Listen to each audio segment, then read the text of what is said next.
Alors, je me présente, je m'appelle Capi, j'ai 21 ans et je fais du graffiti depuis 6 ans maintenant dans la ville de Lyon. Voilà, je suis peintre, coloriste, formiste et là aujourd'hui vous êtes chez moi dans mon atelier et c'est ma première exposition dans le premier arrondissement lyonnais en tant que professionnel maintenant en fin de compte.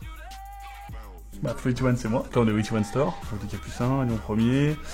Moi j'ai ouvert en décembre 2008, donc on est spécialisé dans tout ce qui est donc de peinture, l'univers du graffiti en général. Je fais du graphe depuis un moment, depuis 99, tu vois.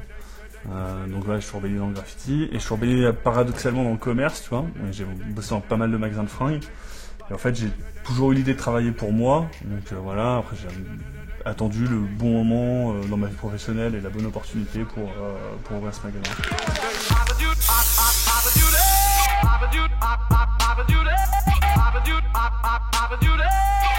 Et je pense que voilà, un amateur c'est surtout une personne qui va faire ça avant tout pour le kiff.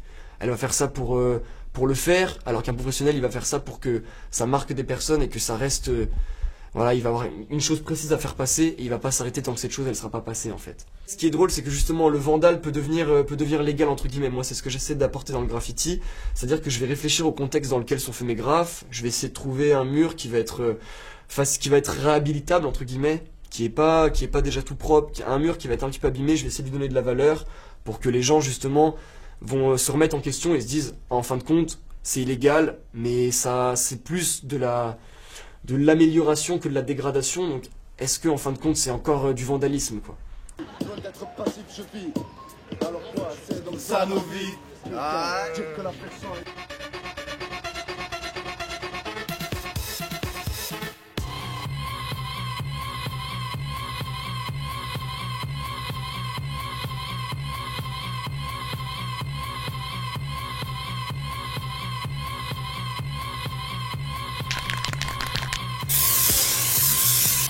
Street art, c'est ce qu'on appelle nous le street art, c'est ce qui englobe les collages d'affiches, le pochoir, tu vois, les sculptures dans la rue, les interventions un peu urbaines comme ça d'artistes.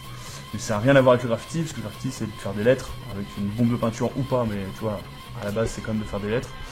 Et c'est vraiment deux mouvements qui sont parallèles. Après, bon, tu vois, on a les mêmes outils, mais on fait pas la même chose, quoi.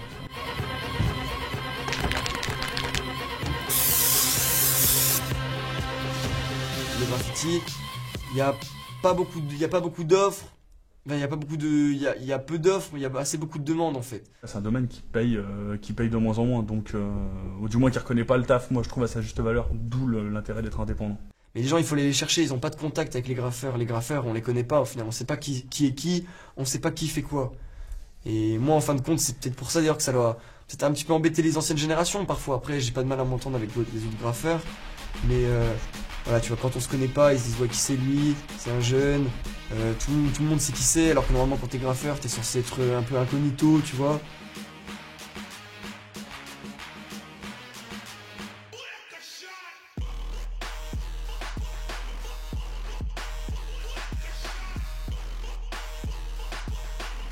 Après, des difficultés que j'ai rencontrées, j'en ai pas rencontré beaucoup, à part le but de me faire connaître par rapport à mon concurrent et de me différencier de lui, quoi, tu vois. Mais ça s'est fait relativement rapidement.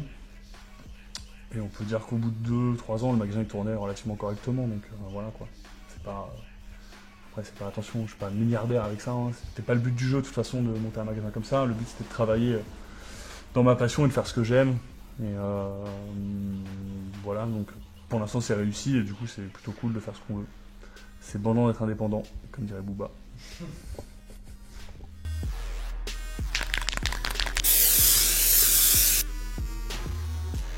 Mais il faut les faire redescendre un petit peu sur terre et leur dire oh, les gars, je mets de la couleur sur les murs, s'il vous plaît, faut arrêter.